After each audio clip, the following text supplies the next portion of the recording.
I'm not sure. All right, I believe Yeah. we are currently live. We all good? Yeah, we're all good. Let's do it. All right. This is our first ever episode of Boyz Bet Ball. So bear with us as I'm trying out a brand new streaming platform. I typically use OBS, but I decided to go with StreamYard just because it's a lot easier to use. And then I can hear Spencer, and it's just the overall easier platform to use, in my opinion. But let's go ahead, and I don't know if we want to do like intros since this is like our first ever. Maybe we can do a separate like origin story, but we don't have to go into super deep details. Spencer, if you want to hit it off first. Cool. Yeah, I mean, welcome to Boys Bet Ball. I'm Spencer, and obviously, that's Mike or Michael. And yeah, we just want to talk about sports and how to make money on them, things that we like, and hopefully entertain you guys.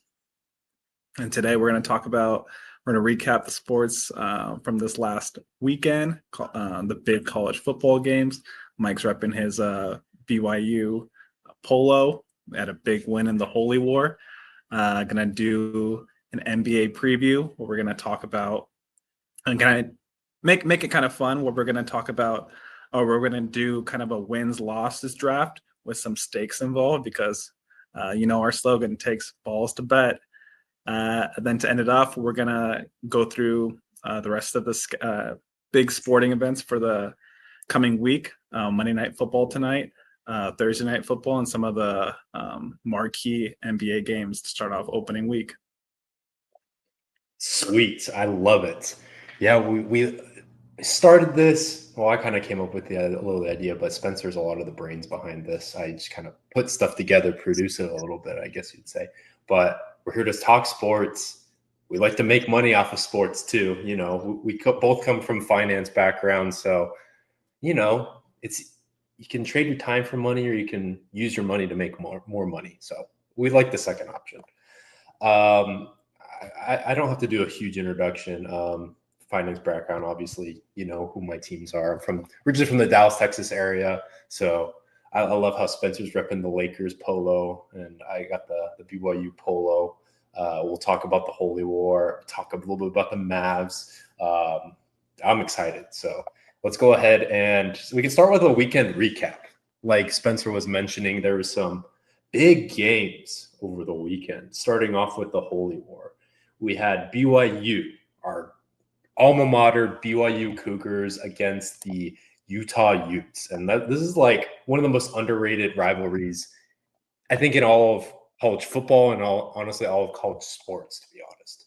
So we barely edged it out. I had many friends at the game, but one of our close friends was at the game as well. Man, that is a crazy matchup. And since 2009, this is the first matchup that we had both teams ranked, and maybe one of the first matchups where it possibly has one playoff implications, possibly even for either team to make it to the playoffs and possibly contend for a national championship. What were your thoughts on the game, Spencer? Yeah, I thought it was, big noon kickoff was there. Dave Portnoy, Matt Leinart, Mark Ingram, the whole crew. And yeah, I was kind of jealous that I wasn't able to attend. I know tickets were, I think, the most expensive tickets of the weekend. Tickets on average were going for about $300. I know two friends who bought tickets last minute, $300. And yeah, LaBelle Edwards Stadium, aka Les, is a hard place to play. Cougar Nation definitely showed out. It wasn't the runaway victory that maybe me and Michael were hoping for, but that's generally not the case in this crazy rivalry. It's usually one-score games. I thought BYU played good, but I thought Utah somewhat beat themselves. They left a lot of points on the table, going for it a couple times on fourth down and not converting when they could have kicked the field goal. And just a lot of penalties. I think I saw while I was watching the game, Kyle Whittingham told the referee that BYU, and it was somewhere during the third quarter, second half, that BYU had not had one holding call. whereas Utah had amassed 6 or 7 penalties in general. So he was kind of giving the ref an earful with that.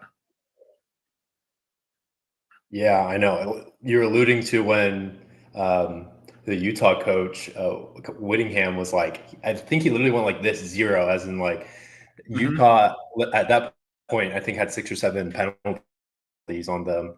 I think that was either some point during the second quarter or third quarter, and BYU had 0 penalties called on them. Obviously, if you actually watch the game, that totally changed at the end of the game. Towards the end of the game, there are lots of phantom flags called, flags not thrown for pass interference or holding on the defense that should have been called that were clear holds. But at the end of the day, I think the grittier team won. The better team won. To be fair, it was at Lavelle Edwards. If it was at Rice Eccles, it could have easily been a different outcome. But it was at home at Provo. BYU always plays well, not only at home, but at night. I think they're the more motivated ones, obviously.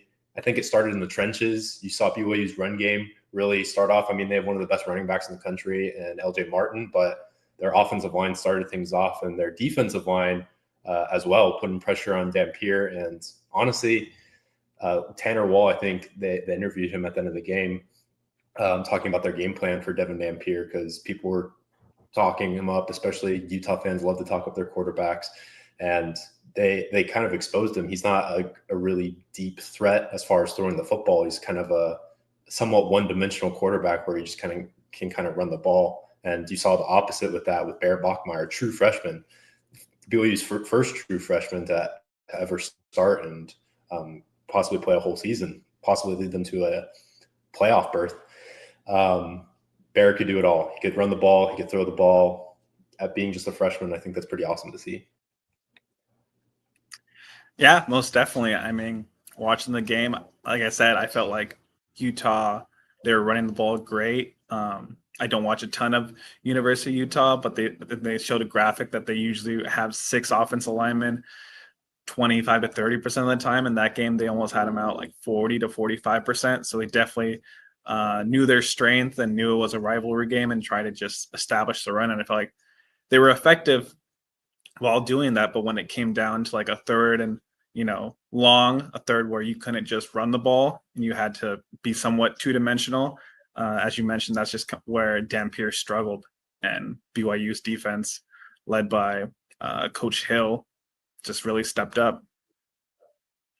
Yeah, and honestly, I could talk about this game all day. I know we have a couple other games and stuff we want to get into, but overall, solid showing for the Cougs. We're gonna, at the very end of the show, we're gonna go up for the upcoming week, and their schedule doesn't get any easier. You could argue Utah probably has one of the easiest schedules in the Big 12 for the last stretch of the conference play, but BYU, that was a really hard test playing against Utah, their biggest challenge so far during the season, but it doesn't get any easier after that. So that'll be interesting for us to go over. We have a couple games that we wanted to go over possibly on the schedule. If we wanted to go into that, Spencer, I watched all of these games except for the Louisville-Miami, which was a huge upset. Number 2 overall team goes into Louisville and honestly just kind of poops the bed, or at least Carson Beck did. For sure, yeah. I didn't really watch a ton of the other games, so I'll let you talk about it. I did just want to point out with Vanderbilt, our beloved Dave Portnoy, who was in Provo that weekend, he went on a limb and he bet all that was in his DraftKings account. I believe it was $221,000 on Vanderbilt. He was like, yeah, the spread's only 2.5, so you might just be enticed to take money line. He's like, I would have taken it if it was 6.5 points. He was pretty convicted with Vanderbilt beating LSU. He said LSU were frauds, and we saw the outcome. Turns out Portnoy was right and made a big chunk of change as a result. Yeah, Diego Pavia, man. You see him after he's scored. I can't remember if it was the go-ahead touchdown, but he struck a Heisman pose there. I think he's probably not obviously the front runner for Heisman. You'd have to throw in Mendoza from Indiana. They're undefeated. They look what they did against Oregon a couple weeks ago. A couple other candidates, but I think he's in the race for sure for Heisman, especially 2 seasons ago. This Vanderbilt team was a joke. Like they won like 2 or 3 games total, like 0 conference games. So I love seeing upsets like that, and I definitely agreed with Spencer and what Dave was doing. Like before the game started, I'm like, honestly, I think LSU is pretty overrated. So Vanderbilt was definitely the pick for that game. Yeah, I mean, I don't follow college football a ton, um, but I knew Garrett Nussmeyer last year had a great season, and I'm a Raider fan, and we're always looking for a quarterback, and I thought maybe he would be the guy that we could possibly draft, but it's looking like there's less and less, potential superstar changing quarterbacks that are draft eligible next year. So we might have to be rolling with Geno for another season, but we'll get into that a little bit later. Yeah, I know. Honestly, you could even argue having a quarterback start right out of the starting the rookie season is honestly a recipe for disaster. I mean, you look at just Cam Ward. Granted, that Tennessee Titans organization is terrible, and they actually have some decent pieces, but Cam Ward is a superstar in college, clear Heisman winner, and you just kind of see what he's doing in Tennessee. Maybe a couple years down the line, we'll see, but you can't count out those quarterbacks from LSU. All right. Yeah. Sorry, you want? No, go ahead. I was going to move on to the other games unless you had something else to. Nope. Cool. Well, a couple of other games we'll just touch on. We're probably not going to go into super big detail. We'll talk about Louisville. Honestly, big upset. Everyone was saying Miami should have been number 1 over Ohio State based off of the resume. I kind of tend to agree, but it just shows you the caliber of college football. And ever since NIL, these teams have gotten better across the board, even though there are powerhouse programs still. Upsets are definitely they're in the cards for a lot of these games, especially the ones away. Last game on the slate for us to talk about as far as recaps for college football, ASU upsets Texas Tech. I actually watched this game, at least start of the third quarter, after the end of that Vandy LSU game. And man, granted, Tech was on their backup quarterback, Baron Morton, just been injured majority of the season this year. So they're starting their backup. What was his name? Sam Hammond or something. And he's solid. He's he's a redshirt freshman. And he handled playing at Utah very well. Very hard place to play at Rice Eccles, and was able to execute there. Was not able to execute against this ASU team in Tempe. And honestly, I'd say I'm a big BYU fan, but I'd say ASU is probably the most electric, like one of the more fun teams to watch in the Big 12, let alone the whole country. So honestly, definitely an upset on Texas Tech's end, but not super surprised that this Dillingham as coach and Sam Leavitt as quarterback, what he's been able to do at ASU, even despite having a pretty mediocre, subpar year at Michigan State as a freshman. This ASU team can, I don't know necessarily contend for a playoff spot, but they can ruin a lot of other teams that are in that playoff race their season just by beating them. For sure. I agree. I mean, BYU played LSU last year, not ASU last year, and we had already lost to Kansas State. So it was kind of contingent on us to beating Arizona State to kind of stay in the playoff race. And it came down to the wire, like a lot of BYU's games, and we just weren't able to pull it out. So I feel like they're definitely turning around their program. Losing Cam Scatterby always hurts, the creatine boy, or one half of the creatine boys for the New York Giants. But yeah, I feel like their quarterback has done a really good job, as well as their coach. And yeah, it was an upset, but not a super surprising upset. Yeah, man. All I'm saying is watch out for this guy, Tyson, man. Jordan Tyson, he's the real deal. He's a receiver that a lot of NFL teams are probably want to keep their eye on and probably snag them. I think he could easily go first round. Yeah, we'd love to see a lot of college football to be played. All right, NFL. Where do we want to start with this? We have first up Thursday Night Football. The Battle of the Unks. What was their combined age? Was like 81 or something. Yeah, I think it was one of the oldest games. I think maybe Tom Brady and Drew Brees beat them out for it. But yeah, Joe Flacco recently traded to from the Cleveland Browns to the Cincinnati Bengals with Joe Burrow's injury, and Pittsburgh, who's just been rolling right now with the AFC North, not going how most people would have thought it going. You know, Baltimore, Cincinnati, Pittsburgh, Cleveland, with Pittsburgh at the top of the division. And yeah, the Battle of the Unks showed out. It was an absolute shootout. What was the final score? Like 30, 34, 33, 31. 31, 33, 31. Yeah. Yeah, so combined 64 points. Hopefully you didn't bet the under. But yeah, I think Zach Taylor, I think is that head coach's name. He gave Joe Flacco the game plan of throw Jamar Chase the ball. And I think Jamar Chase had, I'm looking at the stats right now, 16 targets. Yeah, 16 That's targets, and what insane. did he catch? 15 of them? Dude, I'm pulling up the stats right now. I probably have to guess probably like 13 or 14 of them. Here we go. No, shoot. He had 16 receptions. My bad. 23 targets. Yes. That is insane. The 23 target. If you're on the Bengals, even if you're Joe Flacco, the game plan to win a game is throw number 1 and then also number 5 the ball. When you can't throw number 1 the ball, Jamar Chase, you throw it to T. Higgins. Combined, both of them, 33 targets. The rest of the receivers, the rest of the team is just 12. So yeah, and Joe Flacco, I mean, I looked at his attempts right now. He threw the ball 47 times. So you said 23 targets. Almost half of the balls he threw were to Jamar Chase. I know T.O. and maybe Chad Ochocinco would always wear shirts 7-Eleven, always open. Jamar Chase is always open. So he looked for him, and they proved to be successful.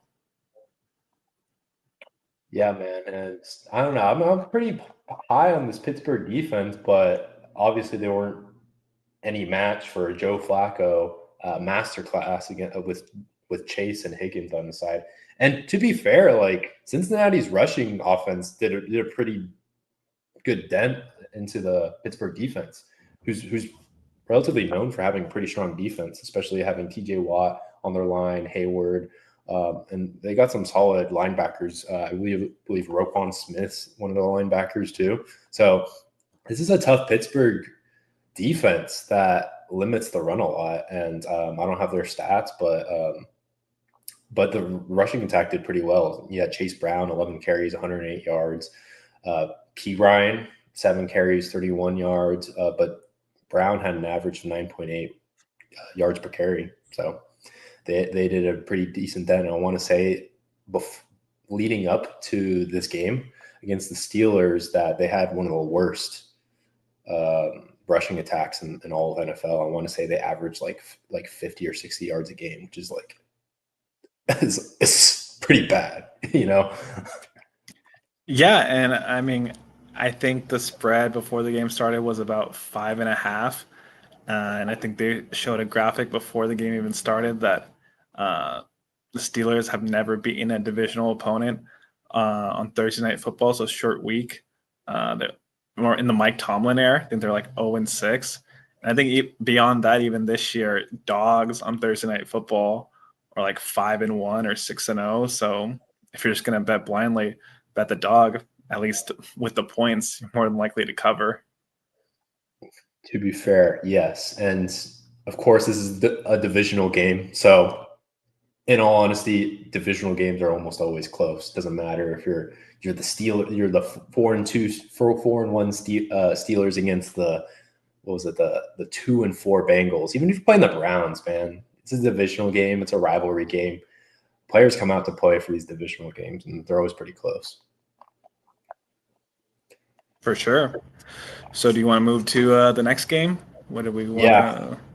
I mean, we have a couple on here. Jets, man. Oof, they are bad. How bad are the Jets? Jets.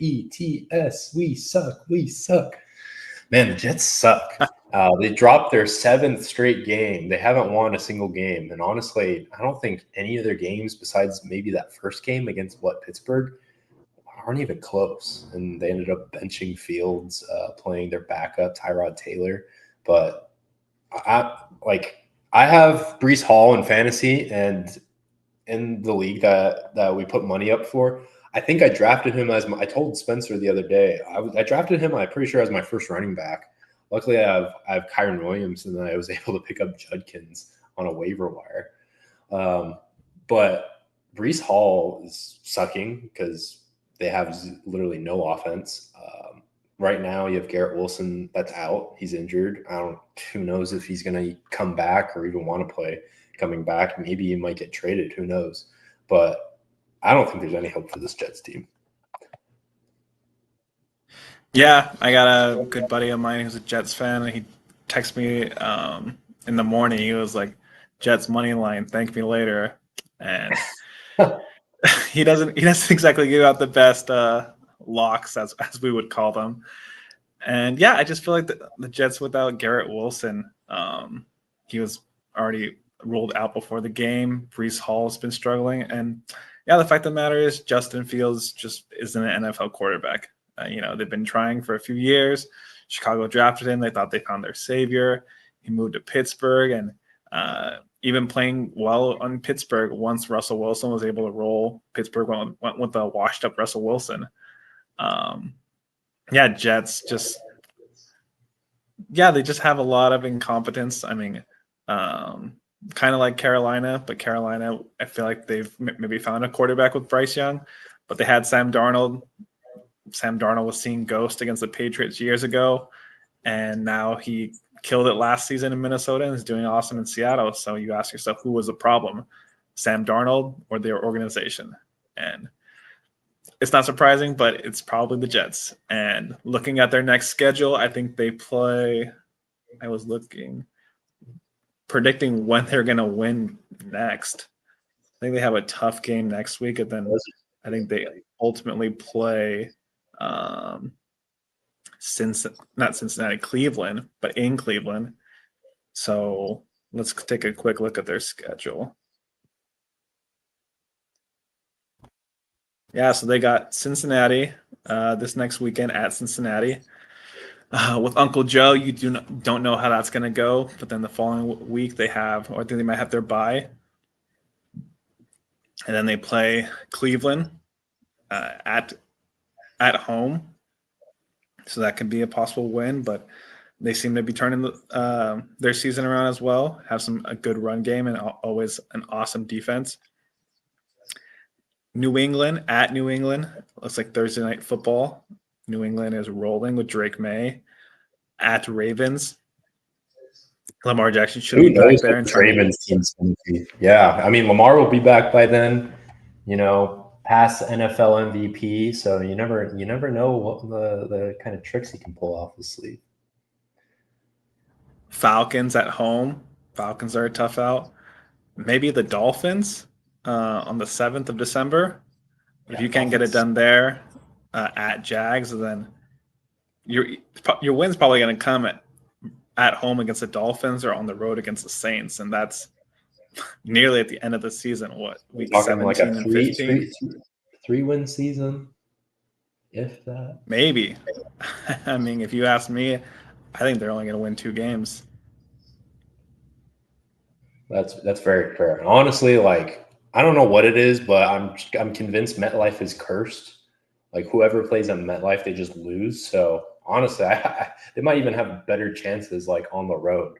Typically, most teams play better at home, but I think they have better chances on the road than at home, to be honest.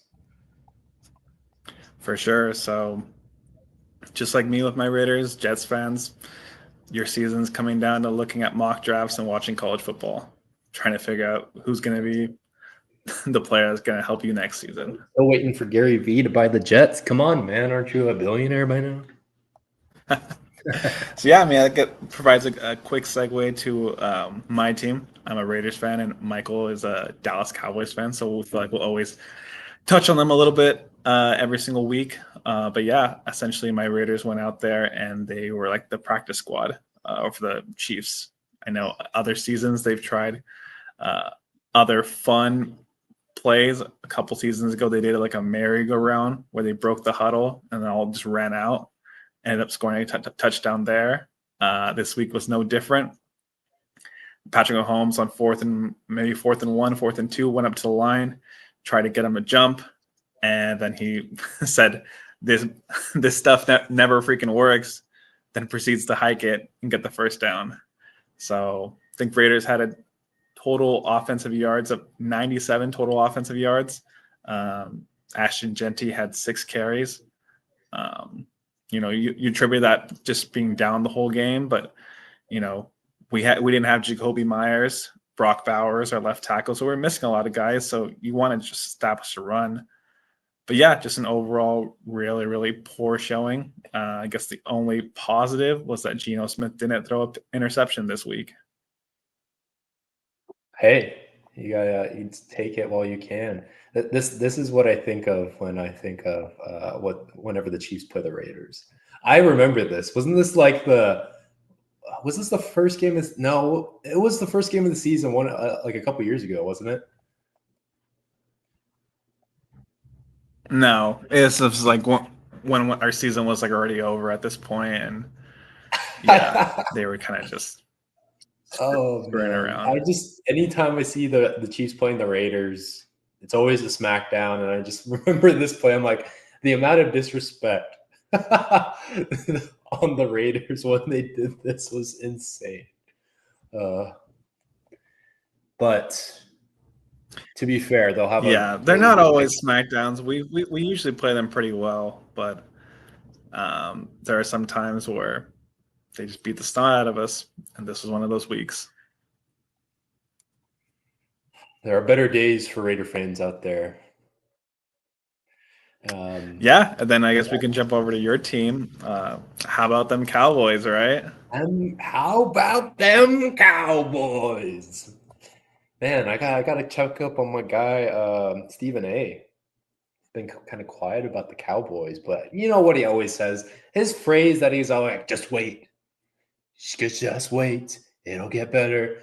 He does that every single time, and it just allows him just to like kick the can down the road, because then he doesn't have to talk about the Cowboys winning. But to be fair, I compare Dak Prescott to James Harden. They're the exact same player. They ball out in the regular season, but when it matters most in the playoffs, or to win a game to go to the playoffs, they just kind of don't get it done. So, but how about them Cowboys? I made some money on this game with a nice little parlay. I knew the game was going to go over. There was people that were saying under. I think the under. Even Spencer was thinking the under for this game. And think about it. Cowboys, best offense in the NFL, worst defense in the NFL. And and then we had CeeDee Lamb coming back. And George Pickens been balling. They have Ferg. They have Javonte Williams has been doing his thing. On fantasy, I want to say he's like a top 3 running back, if not top 5. So you have this offense running on all cylinders, but their defense cannot do anything to save their lives. Like if Granny was running a running back or lining up against Trevon Diggs, like she would run past him. It's interesting that Diggs didn't play, and the Cowboys defense actually looked pretty decent. But anyway, besides the point, this game screamed points all the way. And I try not to overthink it too much. So I was like, all right, throw the over. And then Spencer wanted to cook up a parlay. I'm not a big parlay guy. I'm a straight bet guy, just because it improves my odds. Straight bets, honestly, I believe are the way to go, especially for making money. But when I do a parlay, I like to do correlation parlays. So basically, all right, if the Cowboys are going to win, I do know they're going to score a lot of points, because they have to score a lot of points because their defense sucks. And the line on Dak throwing touchdowns, we had a friend who wanted to throw in CD anytime touchdown, which actually would have hit. But I was thinking, don't throw out anytime touchdown. I don't care who he throws it to. So we did the over 2.5 throwing touchdowns. And it was a little bit of a sweat, at least for those throwing touchdowns, but we got the job done. And there's nothing better you go to sleep Sunday night, getting ready for Monday morning, and it's like the Cowboys won, and I want a little bit of money at the same time. So, but they had a really good game. It was a divisional game against the Washington Commanders. Daniels ended up getting hurt, so he could have made things interesting. Can they make a run for the playoffs? That is an interesting question that we'll touch a little bit on, but I don't know. What are your thoughts, Spencer, on the game itself before we maybe go into playoff chances for the Boys? Yeah, I mean, like, I think we were texting during the game and 25 points in the first quarter. I think you were pretty comfortable in knowing that it was going to go over the 55 and a half line that Yeah, Vegas that was put from. almost like a one of those lines where it's like, what is Vegas doing here? Like they might know something that I don't, but I try not to overthink it. And I was like, easy over.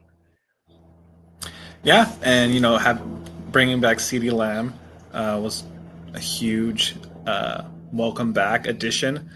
But yeah, you just look around at the Cowboys' offensive weapons: CeeDee Lamb, George Pickens, who when I saw that he was traded to the Cowboys for like a 5th or 6th round pick during the offseason, I couldn't believe it because I've had George Pickens on fantasy teams the last couple of years. I always say he's his worst enemy. If anyone can defeat George Pickens, it's himself. Usually crashing out and just fighting with referees, himself, teammates, coaches, but immensely, immensely talented receiver. And to have him be your number 2 wide receiver, it's just gravy on top of that. Last year, even though they had Rico Dowdle, and he's actually turns out to be a really good running back both last season and especially the last couple of weeks with Carolina, but you go and get Javonte Williams, who I think last season was playing for Denver still. I know he originally came from Denver. I think he was coming off either an ACL tear or an Achilles. I want to say it was his ACL. So this is his second season back from ACL, which they're always running backs. Yeah, but definitely definitely Dallas was missing a good run presence last year, and I think they found that with Javonte Williams. Dak got hurt last season, so they're rolling out. They said Cooper Rush out last year. Yeah, right. Mm-hmm. So Dak's back. CeeDee Lamb's healthy. George Pickens, and we can't even forget Jake Ferguson, who might be statistically the best tight end in football right now. Fortunately, my guy Brock Bowers got hurt week 1 and is dealing with a knee injury. We have our bye week coming up this week, so hopefully he should be ready to roll the following week against Jacksonville. But yeah, do you want to pull up the Dallas's remaining schedule, Mike? Yeah, you can just look at it and see. They're 3-1 right now because they had that crazy Sunday night football game against the Packers. Yeah, so we got this coming Sunday, we have at Denver against the Broncos. I actually wonder if my brother's going to go to that game. He lives in Denver. So that's going to be a tough game. If any of you watched that Denver Giants game, like Broncos Giants, that was an insane game. Probably the game of the year, honestly, up until this point. New York was up in the fourth quarter. I want to say there was 10 minutes left in the fourth quarter. One point they were up 26-8, and the game ended 33-26 or 33-32. Sorry, with a walk-off field goal. That was insane.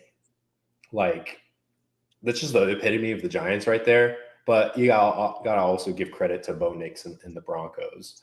And also shout out to the Jets, or not the Jets, the Giants kicker, who not missed one extra point. He missed, obviously, the extra point to go up by 3 when they scored. But he missed 2 extra points. So if he didn't miss those 2 extra points, the Giants would be walking away with the win. But that's going to be a tough game. Broncos always bring good defense. I'd say their offense is meh, but knowing the Cowboys defense, they'll make the Broncos offense look amazing. But that'll be interesting. It'll be an offense-defense game. So honestly, I don't know if they'll be able to win that game. Cardinals are actually pretty decent this year. I don't know if they're going to have Kyler Murray back. Cardinals play well. They have a pretty decent defense, as we saw against this past week, yesterday against who'd they play?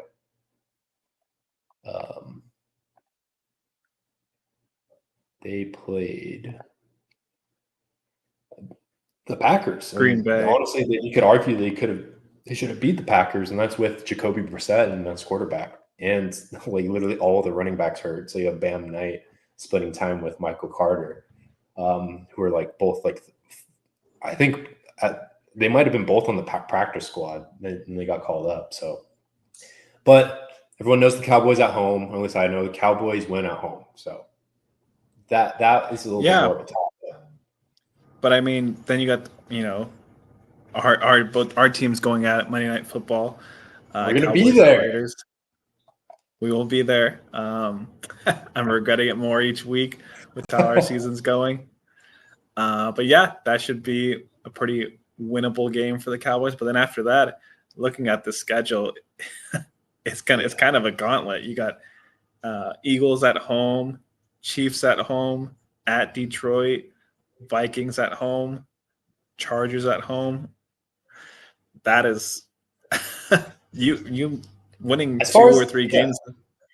As far as a team, that's definitely a gauntlet. But the fact that most of those games are at home, I think you could probably win 2 of them. Yeah, I would consider 2, if not 3, a win. So, yeah, the Commanders, we don't know the status of Jaden Daniels. He left that game with a hamstring injury. Hamstrings are always finicky. You don't know how long they're a lingering injury, so you don't know how long he's going to be out. They do have a competent backup in Marcus Mariota, but I think they were out 3 of their top. They're out their top 3 wide receivers for that game. So, the best ability is availability. So we'll see where they land. Touching on just the Eagles, looks like Jalen Hurts figured out he can actually throw the ball.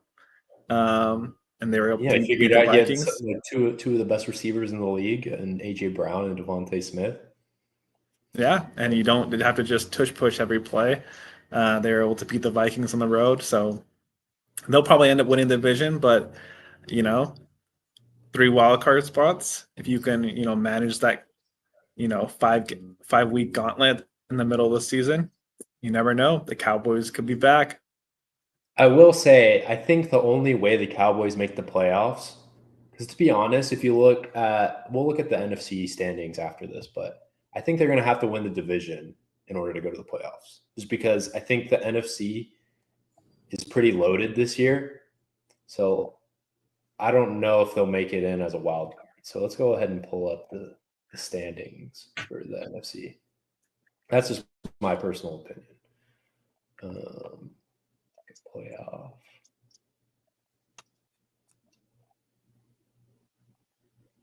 Yeah, so you got Detroit currently as a 7 seed. Yeah, you got Detroit because who's leading their division? Green Bay, right? Yeah, Packers Green Bay's NFC North.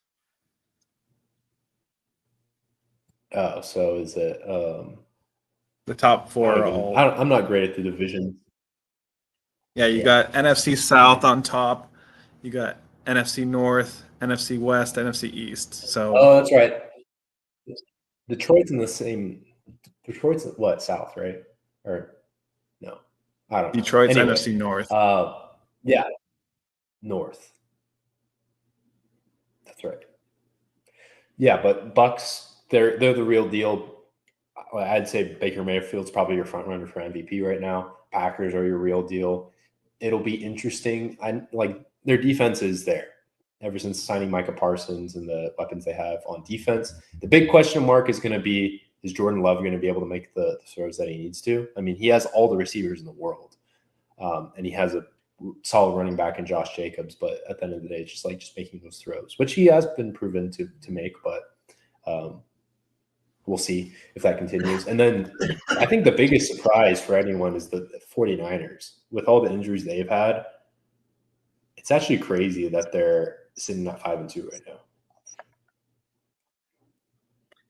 Yeah, for sure. I mean, yeah, historically or the last couple seasons, the NFC North has been I mean, last year you had a 14-win team, the Minnesota Vikings, be a wild card team.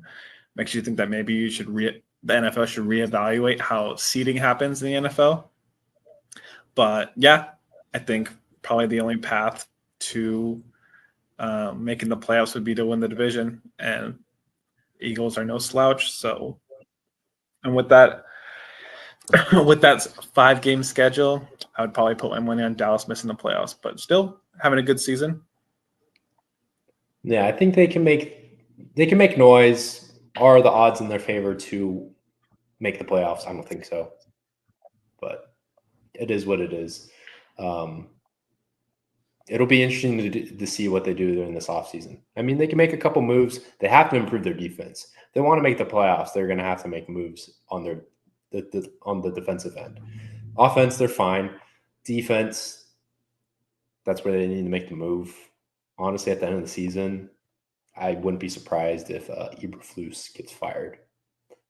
Stunk it up with Chicago, stunk it up with the Cowboys. So, hate to be him. All right. Well, let's go ahead and move on to our NBA preview. We're already sitting at 40 minutes. So we touched on the Broncos scoring 33 points in the fourth quarter against the Giants and the Creatine Bros. But let's go ahead and move on to the NBA preview. Does that sound good? Yep. Cool. Do we want to do the draft? We have an interesting game we're going to play. Do you want to start off with the draft or kind of maybe like overall, like, I don't know. Yeah, I mean, I thought, I thought we can do a really fun game.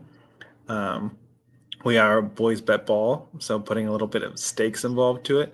I think I'd seen this done on other podcasts, and I thought it was an interesting concept. So what we're going to do is me and Michael are going to have a snake draft. We're going to be drafting teams and choosing the team's wins or losses for the season. So like for the first pick, being a Laker fan, I might say, hey, I will take the Lakers wins. So every time the Lakers win, I'll get a point. Or maybe I think the Wizards are going to be awful, and I'll say, with my next pick, I'm going to take the Wizards' losses. So you'll for each win or loss for each team that you pick in that respective category, you'll receive a point.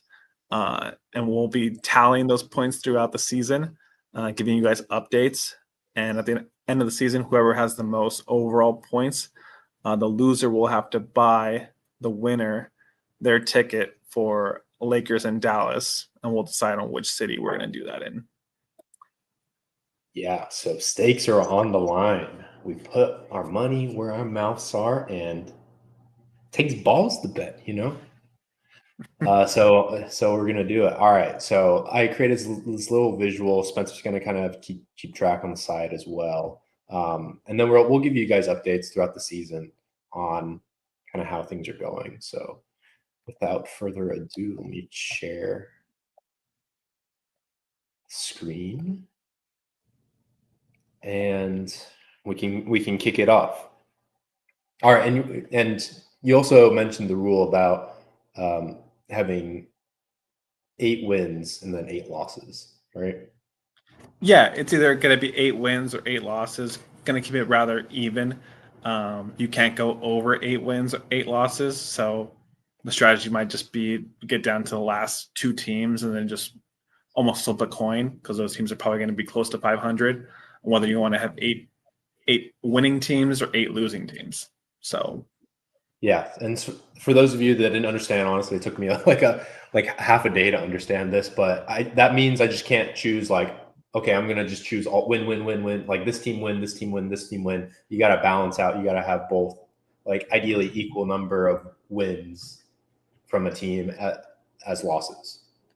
So that way, it just like makes it a little bit more even, and then makes things a little bit more interesting. Because if one person just focuses on the wins, then you'll probably have like me choosing all wins and then Spencer choosing all losses, and that doesn't really make things interesting. Sweet. And Mike, you got the first pick, so go ahead and kick us off. First pick.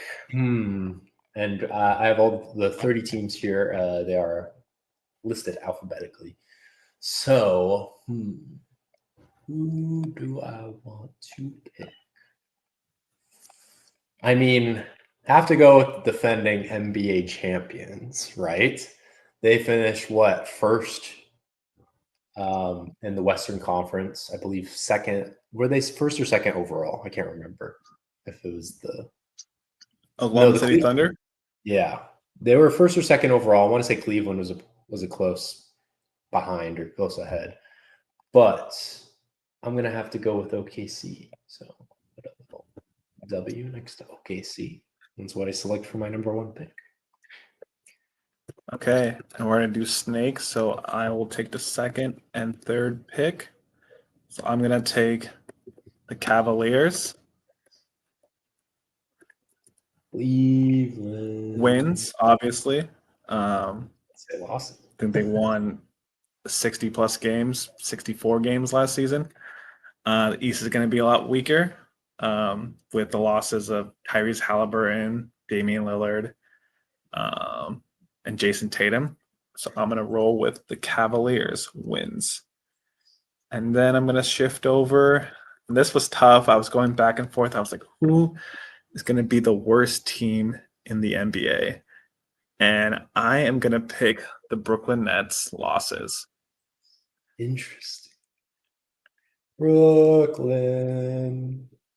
Yeah, I think that they are in full tank mode. They tried to do it last season, but they started winning way too many games.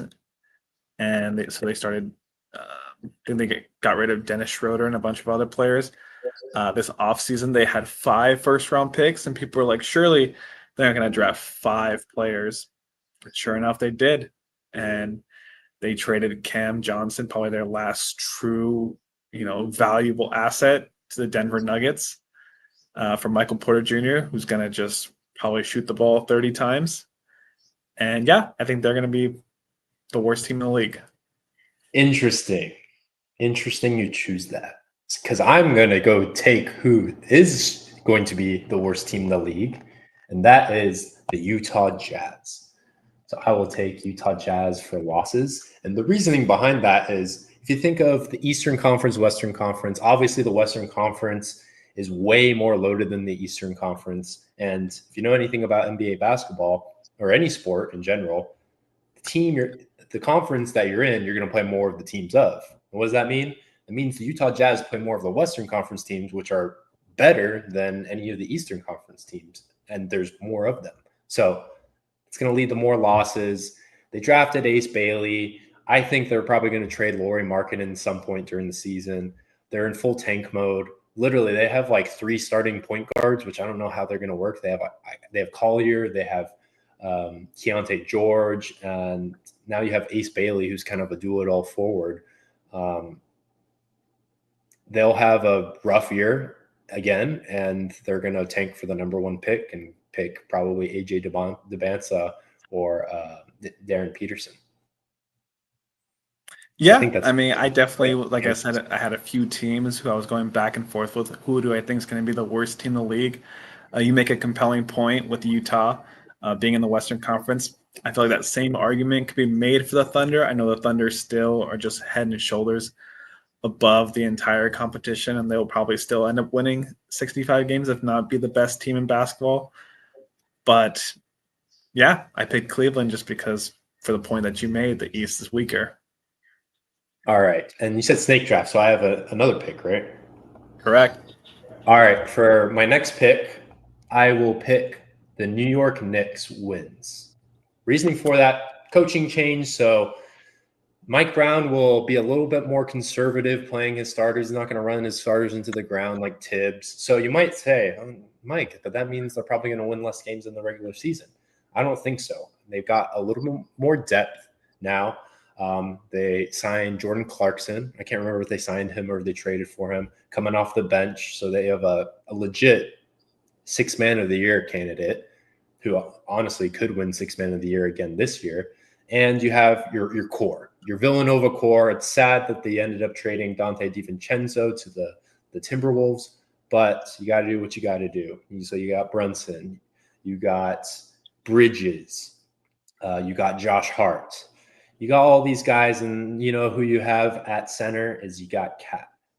And even though he's a little bit zesty, Foul. I forget what the other sound bites are. They will be, I think, the top team in the East, to be honest. Sweet. Yeah, that was a great pick. Probably was going to be my next pick. All right. So with my third pick, I am going to go ahead and take the Denver Nuggets wins. Interesting. I think Denver is going to be, I think they have a legitimate chance of being the best team in the West. I think they had an amazing offseason. Probably have the deepest team Jokic has ever played with. It brought back Bruce Brown, upgraded MPJ to Cameron Johnson, signed Jonas Valanciunas, who can start on a lot of teams. Got rid of Russell Westbrook. So I think they're going to have a great season, and it's always tough to play in Denver with the altitude. So I'm going to take the Denver Nuggets. Interesting. I think. Oh, sorry. Go ahead. Yeah, go ahead. I was going to say, just quick, that's an interesting pick. I definitely think with all the additions, I think Jonas Valanciunas is probably one of the most underrated offseason pickups because they obviously needed a backup center. Sorry, but DeAndre Jordan, like you don't cut it to being a backup for Nikola Jokic. So Valanciunas is probably one of the best pickups in all of the NBA as far as offseason acquisitions for a team. I think they're definitely championship contenders, even in a crowded West. As far as regular season, though, I can see them not prioritizing regular season as much, which kind of differs from the past because the Nuggets in their championship window have always been top in the West. But I think, especially with their new coach, it's crazy that they fired Mike Malone. I can't believe they did that. But with their new coach, I can't remember what his name is. That's how kind of insignificant he is. But I think he's going to not push as much for winning games in the regular season, more for saving their players, especially Jamal Murray, who's prone to get injured for the offseason, for the postseason. So just a quick tidbit. Go ahead with your next pick. Yeah. For my next pick, this is tough. I think I'm going to go with the Charlotte Hornets losses.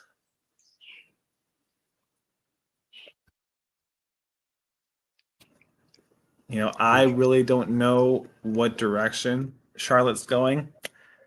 I was apprehensive to take them so early just because they do have some solid players. LaMelo Ball, when he's healthy, is a good point guard. Brandon Miller is a rising player, but outside of those players, Miles Bridges, I can't really name a ton of other players on their team. So I'm going to go with the Charlotte Hornets. All right, interesting. I mean, I can't really disagree with that. The Hornets have been just kind of a mess of a team. They're known for the team for just like having like an endless amount of big men, as well as just like a ton of like wings. So Brandon Miller can make things interesting. LaMelo Ball, if he's healthy, I think they have.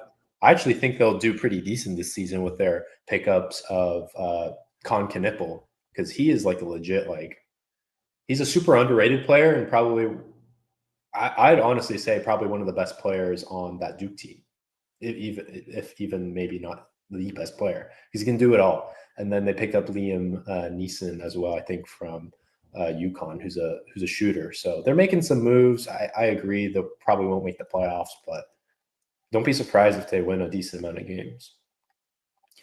All right, it's my pick now.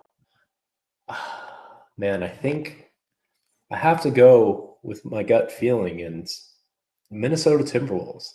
I mean, they looked rough in the playoffs last year, but they're always a top team in the West. You got Ant-Man, you got Rudy Gobert for all the crap that everyone gives him. He is probably the best defensive big man in the league. You lost Nickeil Alexander-Walker off the bench, but they signed Naz Reid to a pretty good extension, and I think Naz Reid is like the next like star player. I think he could potentially be an all-star this year, if not win Sixth Man of the Year. And I wouldn't be surprised if they especially in the playoffs, once they get there, they put him in the starting lineup, if not before that. So I'm going Timberwolves win. All right, for my next pick, this is an interesting one to choose.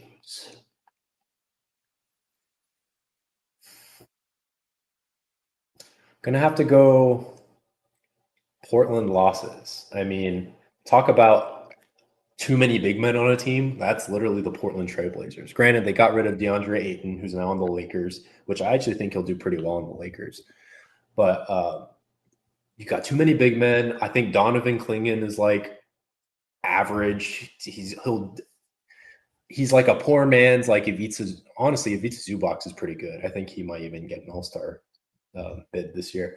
But like Donovan Clingan doesn't really give you much. You have these weird combination of point guards with Scoot Henderson. Then you have Dame coming back, who's not going to be obviously back early on the season. Might become coming back late during the season, if at all. So you might not even have Dame for the whole season.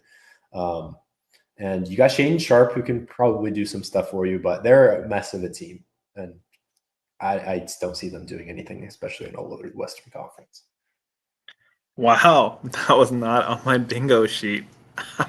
I was planning on eventually taking the Trailblazers wins. I think they are a very underrated team.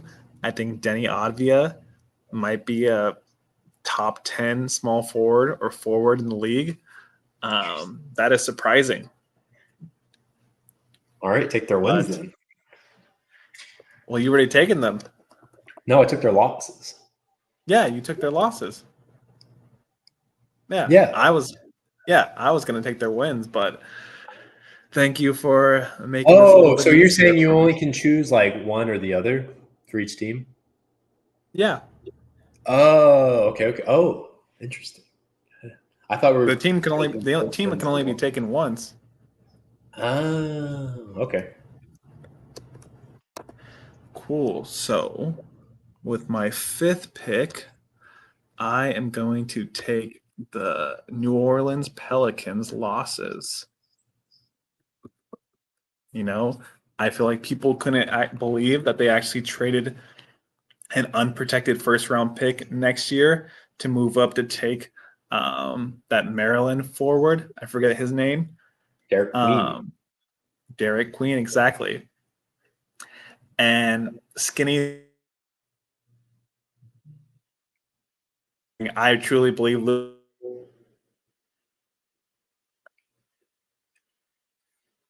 You there? For Zion. And you look at the rest of the team, they don't have Brandon Ingram anymore. Is DeJounte Murray back from his Achilles? I don't know. Honestly, even then, I don't think he's going to add much. Yeah, honestly, I'm not sure. So I feel like that was an absolute gift. So I will take the Pelicans' losses. Looking at my big board, where are we at? With my 6th pick, I will also take the Washington Wizards losses. That's a good pick. I think the Wizards are improving, but they're also kind of just like the Jazz, the junkyard, in that if you have a bad contract, send it to the Wizards and they'll take on that contract and just take a pick that they'll hope to draft somebody decent. Usually doesn't end up happening. I do feel like they're building a good core and they are in the lesser Eastern Conference, but I feel like it was too good to pass up. Interesting. All right. I mean, this is actually kind of hard because a lot of these teams have some, at least the teams now have some decent cases one way or the other. But I will go on the limb just because of all the trades that they've been making. I think they're in total rebuild mode. I'm going to take the Phoenix Sun losses. Good pick. Traded away Bradley Beal, traded away Kevin Durant. They got a lot of picks in return, a lot of players, and some players they waived. Honestly, I couldn't even tell you who's on the roster right now because they've gone through so much. Evil Danny Green. Oh, yeah, dude. If you got Evil Danny Green, Dylan Brooks is probably like one of your starters or best players on the team. Like, you're in trouble. Fun fact, my friend Wanchai, he actually ran into we were doing summer sales in Memphis and he ran into Dylan Brooks. So shout out to him. But yeah, I don't think this team's going to do anything, especially in a crowded Western Conference. if you can see like my general trend of what I'm picking a lot of Western Conference teams because it's a tough conference, and the more you play good teams, the more you're going to lose against them, especially if you don't have any good players. So that will be my first pick for this round. My next pick actually isn't that surprising. Maybe a little bit controversial, but I'm going to pick the Orlando Magic wins. Magic are on the up and coming as far as teams, especially in the weak Eastern Conference. You got Paolo Banchero, who's going to be an All-Star. I can't remember if he was an All-Star last year. I think he was. If not, he'll definitely be an All-Star this year. They have Franz Wagner, sorry. I need to work on my German pronunciation. You got Franz and Mo on the same team. You got that brother action. I think they're very well coached, and they're in a weak Eastern Conference. They have one of the best players, I think, in the Eastern Conference in Paolo Banchero, and they have a really good defense. If you watch any of their games, they run a really slow pace. They like to slow things down. They have good big men. It'll be interesting to see if they make any moves, especially right before the trade deadline. But I think they could potentially be in contention, at least in the East. I don't know for necessarily for a championship, but especially with the Pacers losing Miles Turner, I think the East is a little bit more open, and the Magic are one of those teams that could potentially make it out of the East. Solid pick. Okay, I guess it's time to, since I got a snake draft, and I want to say that I picked them not too late, I will be taking my Los Angeles Lakers wins. I don't know if I want to jump on completely the bandwagon of Luka for MVP, but I think he is on a mission to prove Dallas wrong. He was on the cover of Men's Fitness, whereas AD came in 15 to 20 pounds overweight because that Texas barbecue is real, and he's probably, scarfing down that brisket and those ribs. And I feel like even with LeBron, injured with his sciatica or load managing, whatever you want to call it, I feel like we're going to have a good season. And I wouldn't be a Laker fan if I didn't take them and let Michael take them. So I'm going to go with the Lakers wins. That'll be interesting. I definitely think they can be in contention. It'll be interesting to see. I like the pickups that they had in Ayton, because obviously they needed a center. You can't survive after trading AD and with Jackson Hayes. Like, I'm sorry, but who knows? Jackson Hayes might play. What was it in Slovenia or something? Or he's working on. He said he was working on getting his passport somewhere to play on the national team, I think. Yeah, but I feel like they've developed a lot of chemistry last season, and a full season is only going to help them that much more. So, and to be fair, with LeBron and Luka on the floor, even without LeBron, Luka is proven to take like any average center and make them look like so good. Much like Harden, Harden can take. He made Clint Capella look like an all-star. So if that means anything, Luka can do the same thing with Ayton and Jackson Hayes. So I like that pick. Okay, with my next pick, this is tough. With my next pick, I am going to take the Los Angeles Clippers. I know Kawhi load manages. I know there is investigation with his contract or workings with Steve Ballmer, but I feel like they're one of the deepest teams in the league. Ivica Zubac was a top 5 center in the league last year. They added Bradley Beal,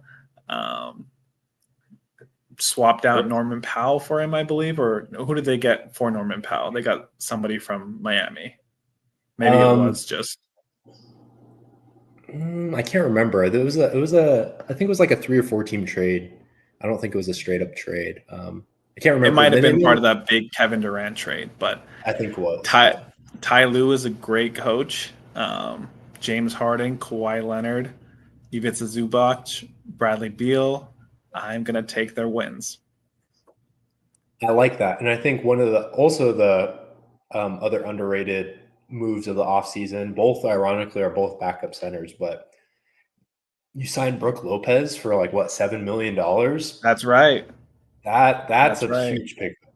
He was I think he's still like a very viable 3 and D center. Because whenever had Zubac come off the floor, I mean, the Clippers went through their stints of backup centers. They had Miles or Mason Plumlee at one point. They had I don't know, Drew Eubanks or something like that. So there's not really solid like backup centers. So you have a guy that started on a championship team. Granted, he's a few years older, but that can provide that 3 and D, give you anywhere from like 15 to 20 minutes a night. Pretty big pickup. All Most right. definitely. Also added John Collins. That's true. Yeah. Another 3 and D guy. We'll see if Collins stays healthy, but I think they're super deep as well. All right. This is where it gets tough, you know. I think because a lot of these teams, they'll hover close to 500. Because, I mean, nowadays, especially in the East, you could have a losing record and still make the playoffs, which I think is pretty crazy. Um, this is tough. So I might go on a limb a little bit, but I'm going to take the Raptors' losses. Um, I know the East is really weak, and like I said, this might be a little bit of a gamble of a pick, but sure they have Brennan Ingram, which they traded for, but who knows when that guy's going to get healthy. I mean, when he is healthy, he's a solid guy. He can give you 20 a night easy. But they have RJ, you know, they have Scotty Barnes, who's a budding. He could potentially be an all-star this year, depending on how he plays, especially in the Eastern Conference. But other than that, who do you have on the Raptors? You have Jakob Pertl as your center, who's a serviceable center, but um, I don't think the Raptors are going to really do too much this year. Even if they do potentially make the play-in, they're definitely going to have a losing record. So I'd take my chances on that, choosing the Raptors with their losses. Oh, this is again where it gets tough.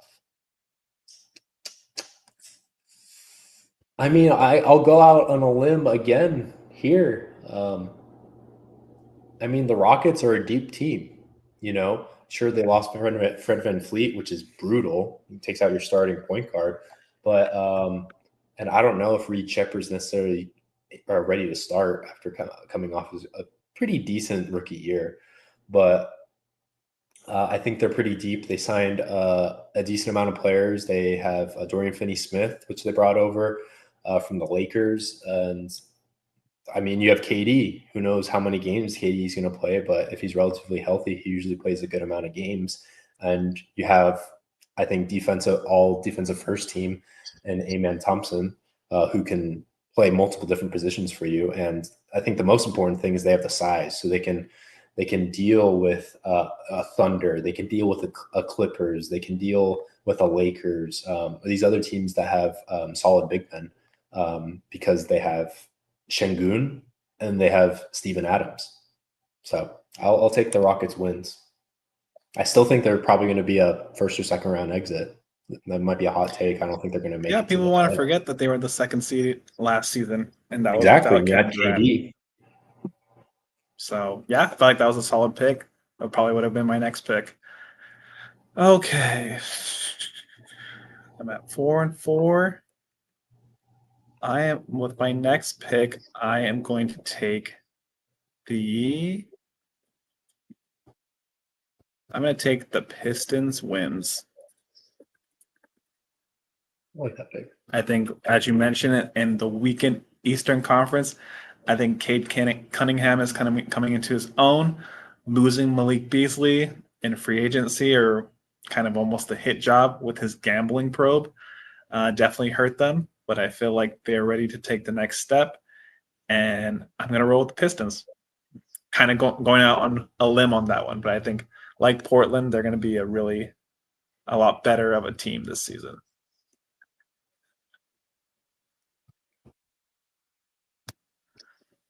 And then with my next pick, I am going to take the Pacers losses. That might I have think, as been you one of my. mentioned, just Yeah, I feel like just as you mentioned, Tyrese is out for the year, lost Miles Turner. They're a small market, and maybe they want to just tank to get another player because they don't like to go over the salary cap or the luxury tax. Proof in point, letting Miles Turner walk. So I think the Pacers are due for some regression without their floor general and Halliburton. So I'm gonna take their losses. Yeah, I agree with that. You lose. Well, your best player is out for majority of the season, and Tyrese Halliburton. And even when he comes back, is he going to be the same? He's not, I wouldn't even call him a dominant player. They just like play really good team basketball, which I guess you could argue for potentially their wins. But I mean, I think Coach Carlisle is a very good coach, especially when it comes to the like developing young players. But I think this season, especially after making the finals and with your star player injured, yeah, they don't like to go over the salary cap and pay that luxury tax. They let Miles Turner walk, which I think is probably your biggest X factor in your on your team as far as like making a difference and taking the team to the next level. And I don't know who's going to take his position. You have Isaiah Jackson, and I can't remember if they signed someone else, but that's a big loss for them. So yeah, I think this year is definitely a year of regression, much like the Mavs, this past season. So I'm not upset with your pick at all. All right, this is the point where it gets kind of tricky, like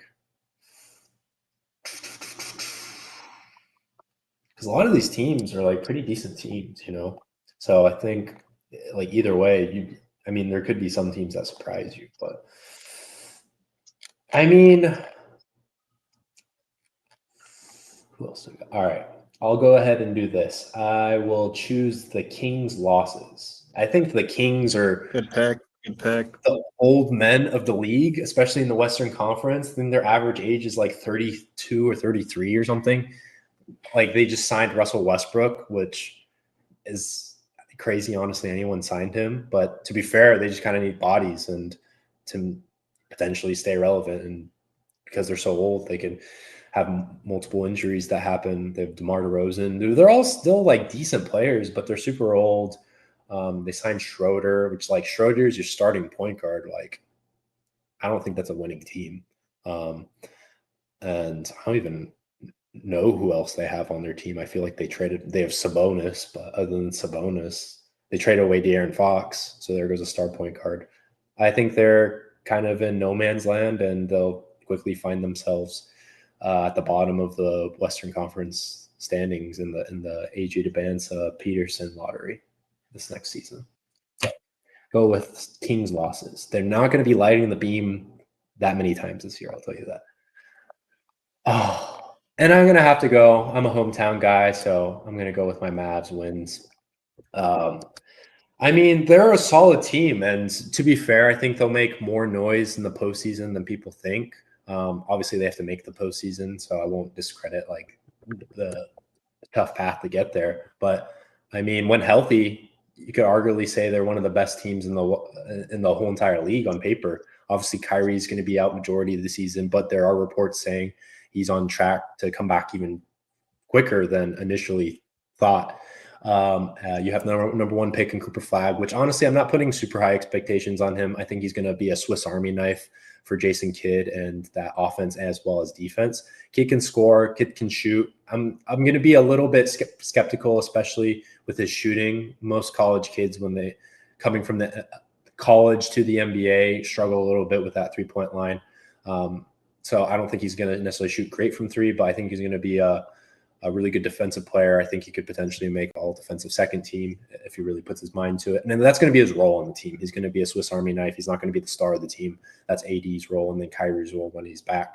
And as far as point guard, I think they have a serviceable guard and D'Angelo Russell. Is he your full-time point guard on a contending team? No.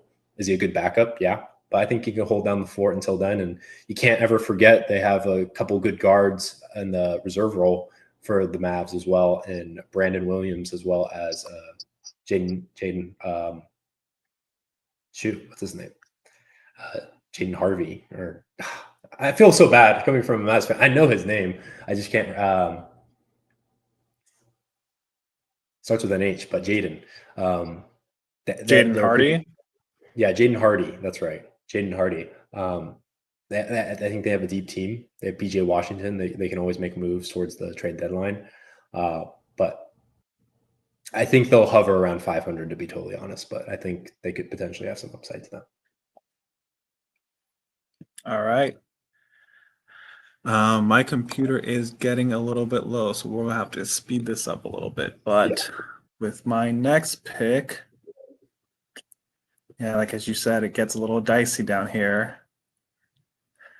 Let me take the Memphis Grizzlies losses. I don't know what they are doing with their team.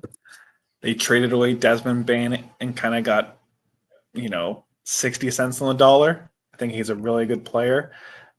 John Morant, whether he's out because of injury or out because of brandishing his weapon, I don't know kind of where they're going. And they're in the stacked West, and I feel like somebody has to fall below the pack, and I think it's the Memphis Grizzlies. Yeah, I agree with that.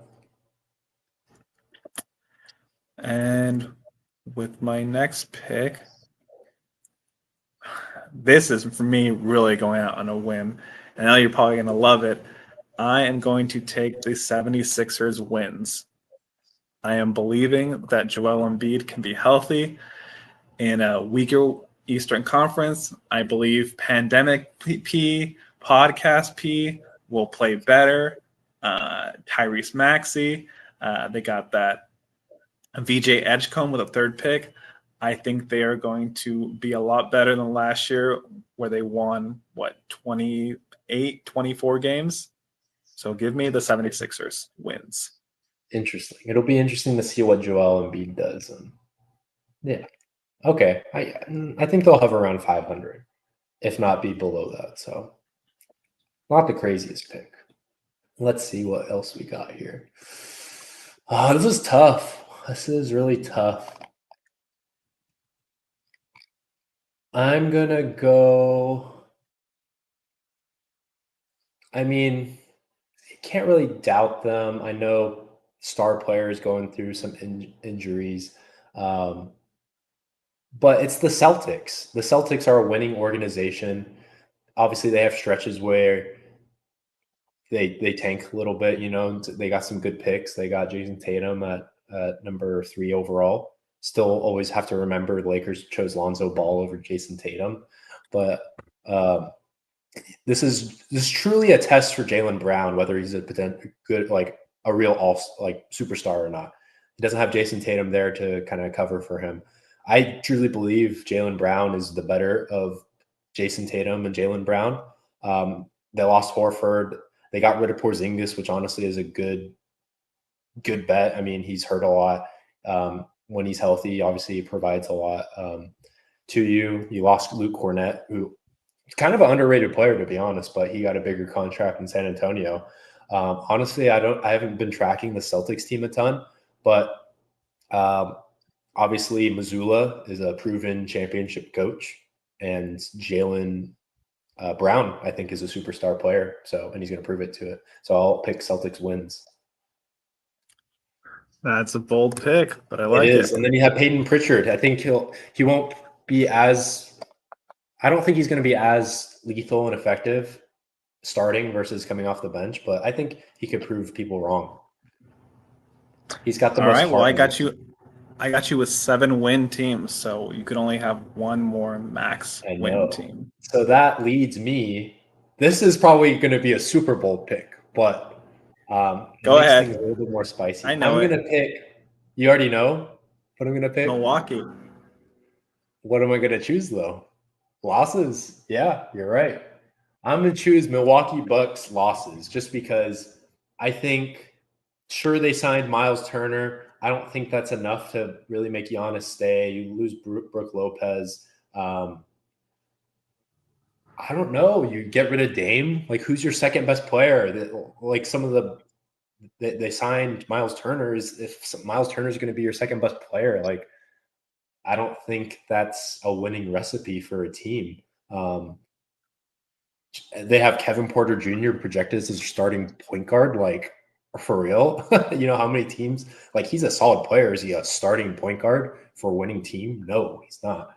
I don't even know who else they have on their team. They have AJ Green, which they signed an extension for. He's a good shooter, but can't play defense. Yeah, I mean, I don't think this team is really going anywhere. Who is Doc Rivers still their coach? Yes. Yeah, if I had to say anything else, like, leave it at that. Doc Rivers is their coach. So I think Giannis, they're going to have a terrible start to the season. I think Giannis is going to get super upset, even though they signed pretty much all of his brothers onto the team to make him happy. And he's going to request a trade, and they're going to trade him and tank. Yeah. Well, it's left to be seen. We saw last year that no player is untradeable with the Luka Doncic trade. So we'll see if he gets not even necessarily his wish, but the season falls apart and mid-season trade. Okay, so I have 6 each. I have 2 more picks coming down to the wire. I am going to take the Atlanta Hawks wins.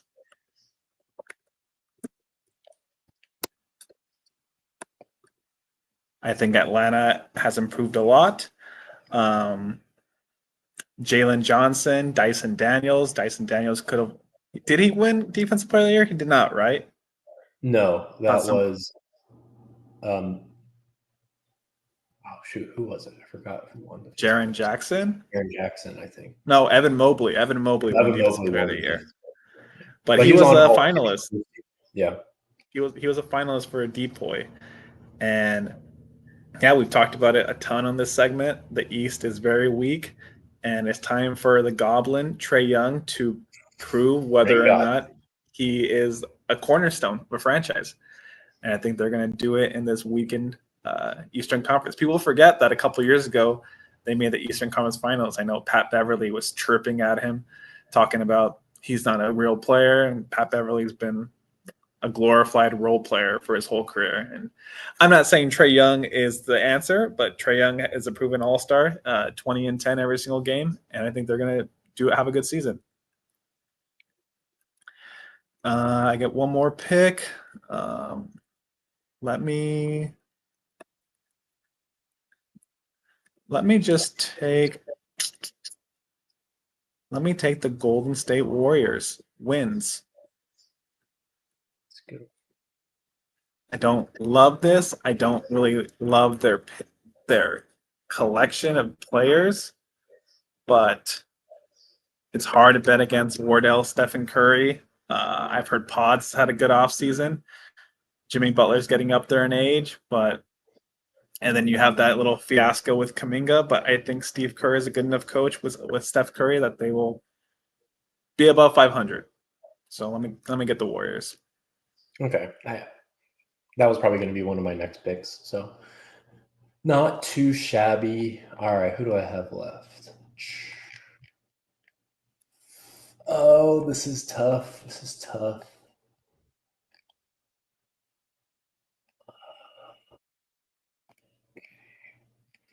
You know what? I'm going to go ahead and take Miami Heat losses. I think they have some intriguing young players. I mean, Bam is a certified all-star for sure. Tyler Hero, he's going to be out a little bit for the beginning of the season, recovering from an injury.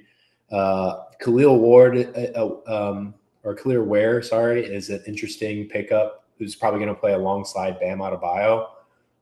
He can stretch the floor. He can shoot threes. He's tall, wiry, 6'11". He doesn't pack the girth that Bam and the strength of Bam, but he provides a little bit like a yin-yang duo with him and Bam. They signed Norman Powell, which will prove to show, I mean, is he worth spending the money? He's a solid dude. If he wasn't starting, he probably would have won Sixth Man of the Year with the Clippers. Other than that, I don't really know who the Heat have. I mean, Miami Heat grind culture, but I don't think they're really trying to make any noise. Like, they could potentially make the playoffs in a play-in scenario, but I still think they'll still have a losing record. All right, that goes to say my last wins. This is tough. You know what? I'll go ahead and go with the Spurs. Just Spurs because, wins. yeah, Spurs wins. I know this is kind of a iffy bet right here, but Wembanyama, I think, is probably going to have a breakout season. He's been playing extremely well past season or two. They have De'Aaron Fox, who's a previous All Star on their team. They have some pretty solid depth. I mean, you sign Luke Cornett from the Celtics as your backup center, who's proven he's a good backup center on a championship team with the Celtics. And I forget who their coach is now. I don't think Popovich is coaching anymore. But they have a good system. They run the Spurs system, and it'll be interesting to see how they plug in Dylan Harper into their system. I think he's probably going to come off the bench, but I mean, you have the number two player coming off the bench for you. It means you probably have a pretty decent team. So on paper, they look good.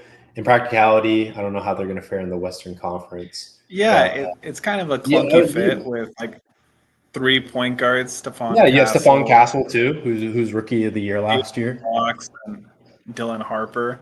They signed Luke Cornett from the Celtics. Mm-hmm. Yeah, people are slamming Wembanyama MVP odds, and hard to disagree with them, seeing what he's doing in preseason. But it's just a loaded Western Conference, and yeah, but we're at the end of the draft, so what are you gonna do?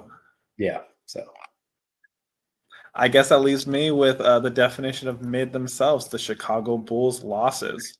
I feel like Chicago and their owner, Jerry Reinsdorf, just loves to just be in the play-in, 8, 9, 10 seed, and sometimes be sacrificed the number 1 seed, and most of the time not even make the actual playoffs. So I am taking the Chicago Bulls losses.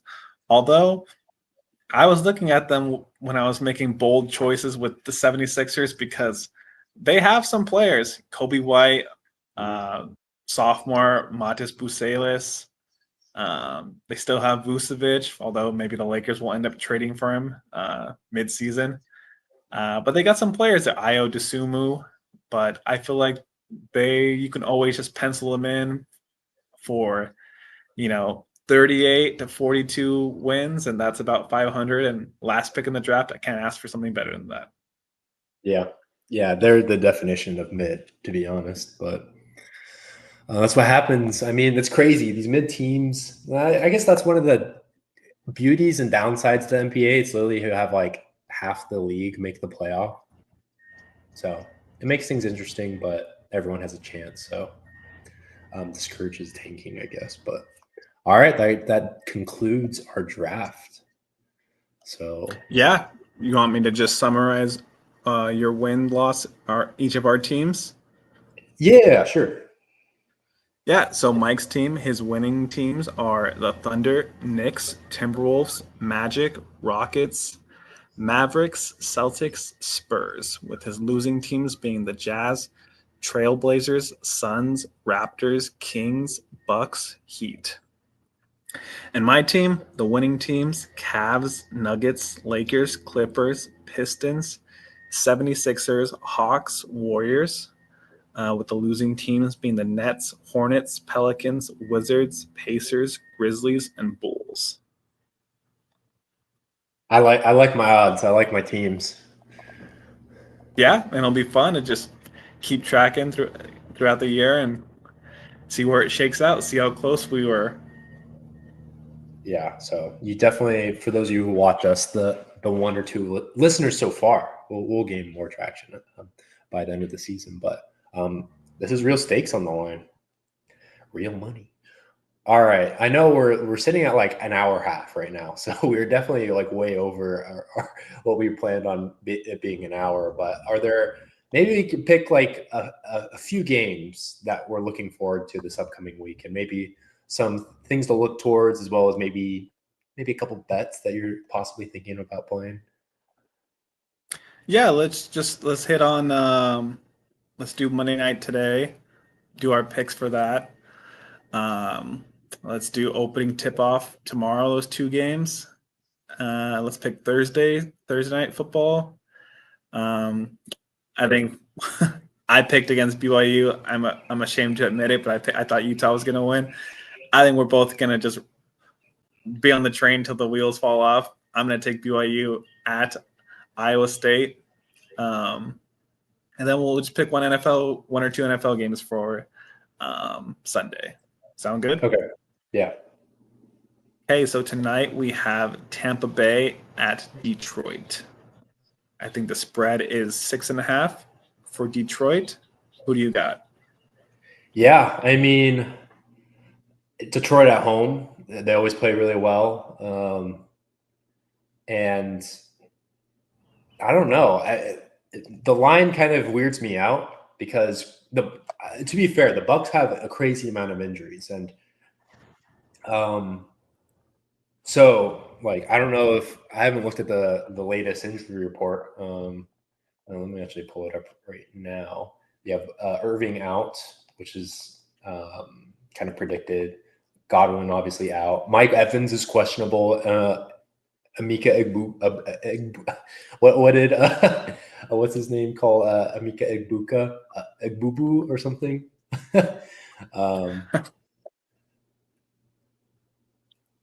Dude, yeah, my memory isn't working right now. But 6.5, I think that's too much. It's a full touchdown. So if I had to choose a side, I would be going with the Bucks. You can't ever count Baker Mayfield out.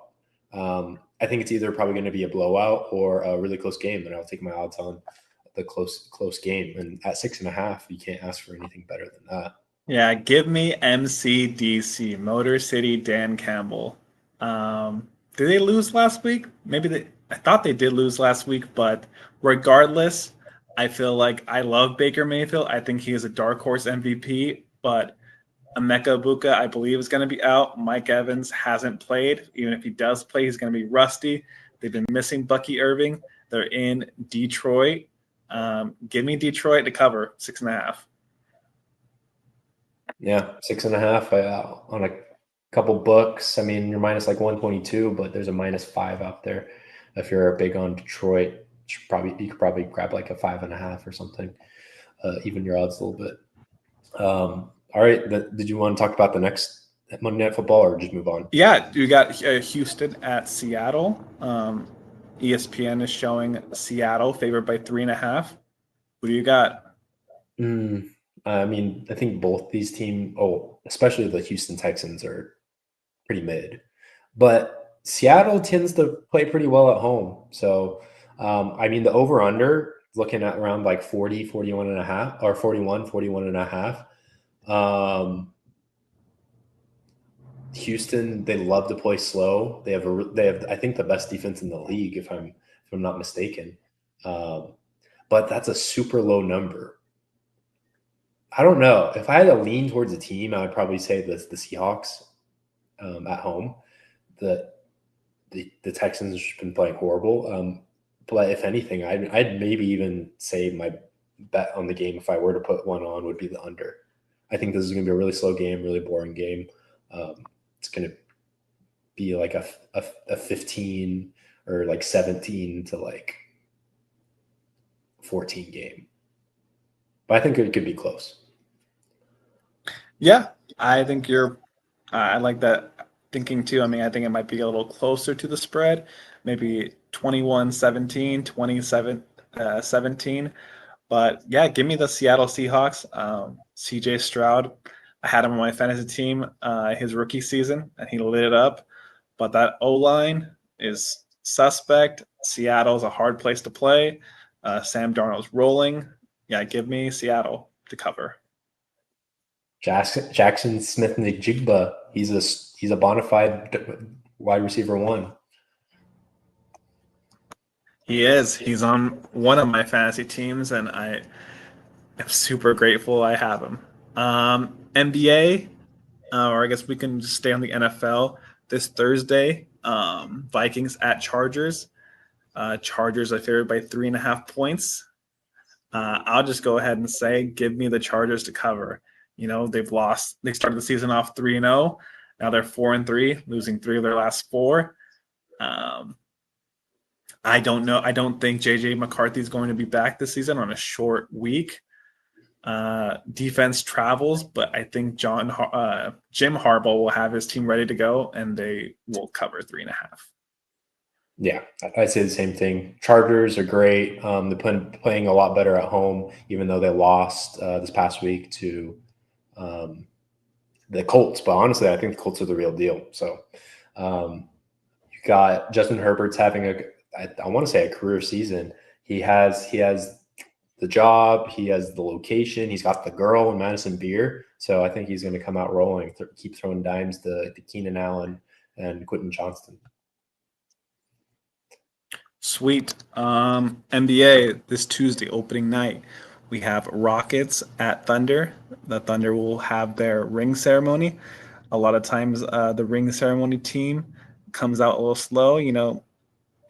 Pounding their chest for winning their championship the previous season. But the spread is 7.5 Oklahoma City. Who do you got? Yeah, I mean, if I had to choose a side, I'd probably say, yeah, a lot of teams typically on ring night, they don't play as well. I think this Oklahoma City Thunder team is a little bit different. And then also just the Rockets not having Fred VanVleet to start the season, maybe even for the whole season, is a blow. So I think Oklahoma City, even if the Rockets go big, I think OKC will abuse the fact of going big because of their the dynamic they have with their two bigs and Hartenstein and Chet Holmgren. So if I had to choose a side, I would choose Oklahoma City Thunder and take that. What was it, 7? Cool. I will back the Rockets 7.5 opening night. Give me the Rockets. And the late game that night is Warriors at my Lakers. Warriors are favored by 2.5. I'm gonna go out and just say, don't even take Lakers plus the points. Take Lakers money line. We are going to open up the full Luka era with a win. Book it. I agree with you. I think, especially Lakers at home. I know the Lakers, they've had their ups and downs. Golden State Warriors still have their branding of being champions, which is fair with Steph and with Steve Kerr. But this is a new Lakers team. Obviously, they can definitely prove us wrong. But I'm a Luka believer. I'm a Mavs fan. Fire Nico. We should have never traded Luka. So I think Luka's going to come out with a chip on his shoulder, and I could think he could go for 40, if not a triple double. Sweet. So we both agree. Lakers money line. Book it. And then I'll just grab, I feel like it's the biggest game of the week next week. We talked about it a little bit. Cowboys at Broncos. Broncos favored by 3.5. Can your Cowboys cover, let alone win in Denver? Was it? You said 3.5? Yep. I think. Well, the thing is, the reason why 3.5 makes you be like, oh, they could actually do that. It's because this is going to be a really low scoring game. Even though Cowboys are number 1 offense in the league, I think they'll have trouble not only with the altitude, but I think they'll have trouble with the Denver Broncos. I mean, we saw kind of a shootout with the Giants. Even though the Giants don't have a great offense, they have an improved offense. I would actually lean towards the under in this one. I think it's a lower scoring game. I honestly don't believe the Cowboys. 3.5 though, they could potentially cover. I think I like the under more than picking a side on this one. So you're taking under 49.5. Yeah, and like you said, like Spencer thought this week was the week that their offense was going to slow down. I didn't think so, but because they're at home, but away, Cowboys don't play as well. Even though they have the worst defense in the league, they've been playing a little bit better. So I think their offense is going to regress a little bit, and their defense was actually going to get a little bit better. But Denver always has a solid defense, so give me the under. All right. Yeah, I think I'd probably agree. And I think I think Denver, they're 3-0 at home. Cowboys are 1-3 on the road. I'm gonna take Denver, but I'll watch that line, and if I can get it at 3 or 2.5, I'll take Denver. But if it stays there, I might probably still take Denver 3.5. This might be a good game instead of betting it pregame, just watching it live. Because especially if the Cowboys receive first, I think they could potentially score the first touchdown or first score of the game, and then you'll get better odds that way. So I look for a live play on this one, to be honest. Yeah, I always tell my friends look for the opportunity, just because you don't have to cook your 5-leg parlay before. Like Mike said, straight bets or live parlays. It's where you live. Yeah, I think the most value is opening lines. The earlier you can bet a game for a straight bet, the better. You get more CLV off of that closing line value. And if not, very rarely I would say bet right before the game starts. Just wait till the game starts, get a little bit better odds when it's live. Sweet. Well, yeah, I think that covered it. We went an hour 40. I think good. First podcast. We have something to track the rest of the season, NBA wins and losses. We'll see if our picks for Monday night, opening night tomorrow, Thursday night, and the Cowboys are able to cover 3.5. All right. I appreciate all of our listeners, even though there's probably like one or two of you right now. But I know you guys will grow. We'll pump out content. And yeah, we're happy to be here. If you have any questions for us, any suggestions, any specific games you want us to cover, go ahead and leave us a comment on this video. And yeah, you can shoot us a DM as well. Appreciate y'all and stay safe. Watch some good sports and let's make some money. Yeah. And remember, it takes balls to bet. Yep. All right. Catch y'all later.